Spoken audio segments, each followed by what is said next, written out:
नमस्ते दोस्तों, कैसे हैं आप सब। उम्मीद करता हूँ आप सब अच्छे होंगे।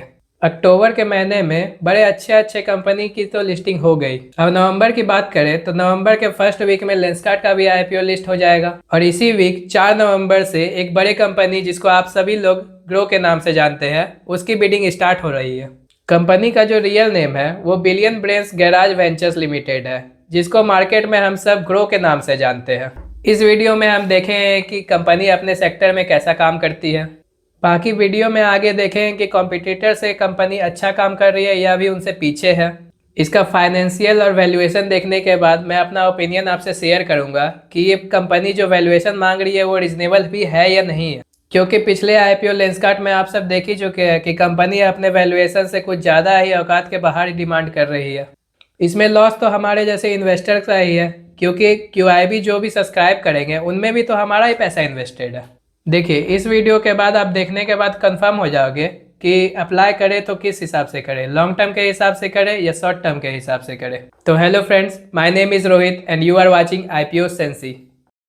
देखिए, मैं कोई सेबी रजिस्टर्ड पर्सन नहीं हूँ, तो आपका किसी भी तरह का इन्वेस्टमेंट का प्लान हो तो वो आप अपने फाइनेंशियल एडवाइजर से कंसल्ट करके बना सकते हैं। मैं ये जो वीडियो है बस एजुकेशनल पर्पज़ के लिए बना रहा हूँ।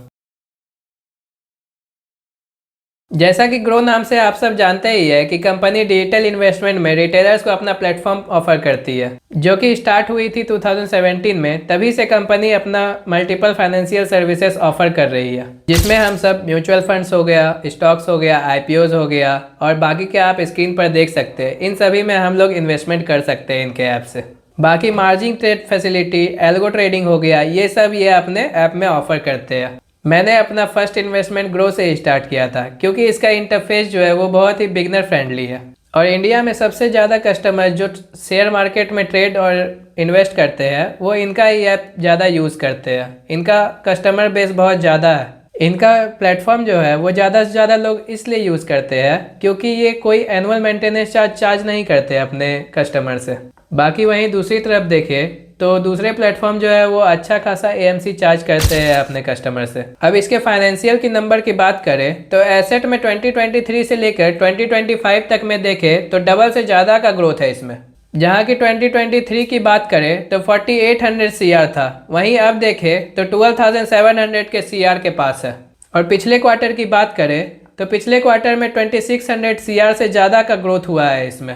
रेवेन्यू की बात करें तो 2023 से 2025 तक की बात देखें तो 4x से ज़्यादा का ग्रोथ है, जो कि एक्सेप्शनल ग्रोथ है इसमें। प्रॉफिट की बात करें तो प्रॉफिट में भी सेम ग्रोथ है रेवेन्यू और एसेट्स की तरह। बस 2024 के फाइनेंशियल ईयर में इनको नेट लॉस रिपोर्ट करना पड़ा, क्योंकि इनको अपना कंपनी शिफ्ट करना था इंडियन मार्केट में लिस्ट करवाने के लिए। उसके कारण इनको अप्रोक्स 1300 से 40 करोड़ का टैक्स देना पड़ा इंडियन गवर्नमेंट को, जिसके वजह से FY24 में इनको नेट लॉस रिपोर्ट करना पड़ा।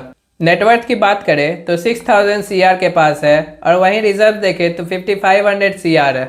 रिजर्व्स के कंपैरिजन में देखें तो जब चाहे अपना डेब्ट क्लियर कर सकती है कंपनी के फंडामेंटल्स की बात करें तो रिटर्न ऑन नेटवर्क 37.57 के पास है, जो कि बहुत शानदार है।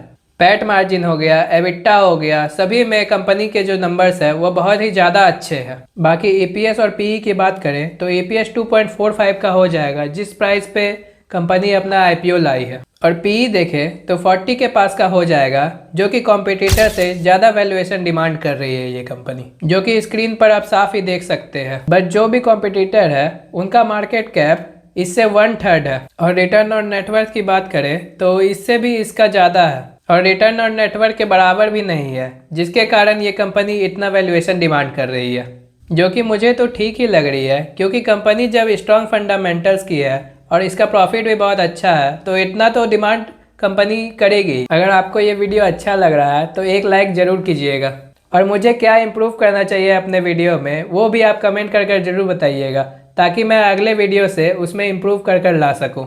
अब कंपनी के फंडामेंटल्स और नंबर्स को देखने के बाद अगर मैं इसे रेट करूं तो 4 आउट ऑफ 5 मैं इसे रेट करूंगा, क्योंकि अगर वैल्यूएशन थोड़ा कम करके लाती कंपनी तो इसे मैं 5 आउट ऑफ 5 देता, मगर कंपनी भी अभी भी अच्छी ही है। अब इसकी डेट्स और प्राइस बैंड की बात करें तो 4 नवंबर से बिडिंग स्टार्ट होकर 7 नवंबर को ये क्लोज हो जाएगी। और अलॉटमेंट 10 नवंबर मंडे को इसका रात में अलॉटमेंट आ जाएगा लिंक्डइन टाइम के वेबसाइट पर, जिसे चेक करने के लिए आप चैनल पे दिए गए टेलीग्राम चैनल को ज्वाइन कर सकते हैं, क्योंकि अलॉटमेंट आते ही मैं उस पर अपडेट कर दूंगा, फिर आप जाकर अपना अलॉटमेंट उस पर चेक कर सकते हैं। और 12 नवंबर को इसकी लिस्टिंग है और जो लॉट साइज है वो 150 शेयर का है, जिसका अपर प्राइस बैंड के हिसाब से इन्वेस्टमेंट 15,000 का होगा।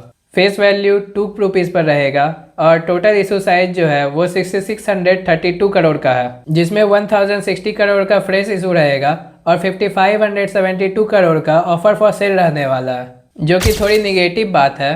और फ्रेश इशू की बात करें तो उसमें 152 करोड़ जो है वो क्लाउड इंफ्रास्ट्रक्चर में इन्वेस्ट करेगी कंपनी। बाकी कहाँ कहाँ फ्रेश इशू का पैसा खर्चा करेगी कंपनी वो आप नीचे स्क्रीन पर देख सकते हैं। अब सभी पॉइंट्स को देखने के बाद डिसाइड ये करते हैं कि इन्वेस्ट करें तो लॉन्ग टर्म के हिसाब से करें या शॉर्ट टर्म के हिसाब से करें।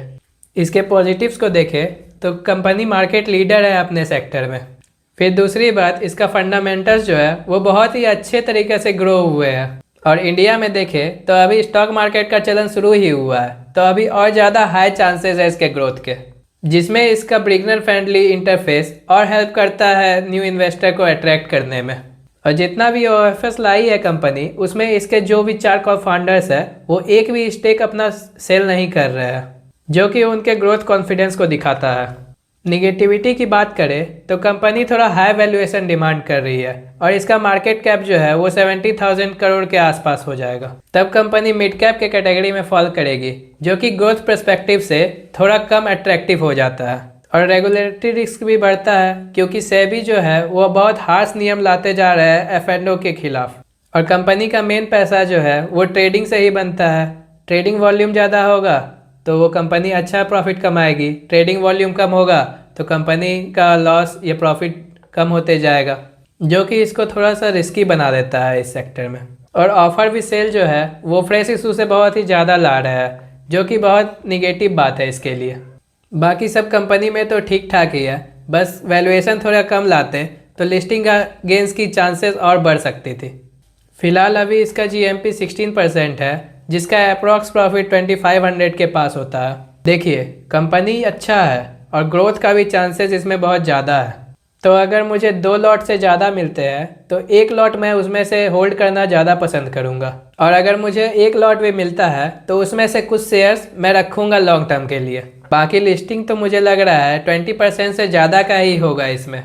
तो जिन्हें लिस्टिंग गेंस चाहिए वो अपना लिस्टिंग गेंस लेके इसमें निकल सकते हैं। बाकी आप सब क्या कीजिएगा, इसमें या होल्ड करिएगा या फिर शॉर्ट टर्म में इसको लिस्टिंग गेन लेके निकल जाइएगा, ये मुझे कमेंट करके ज़रूर बताइएगा। Thank you for watching IPO sensi.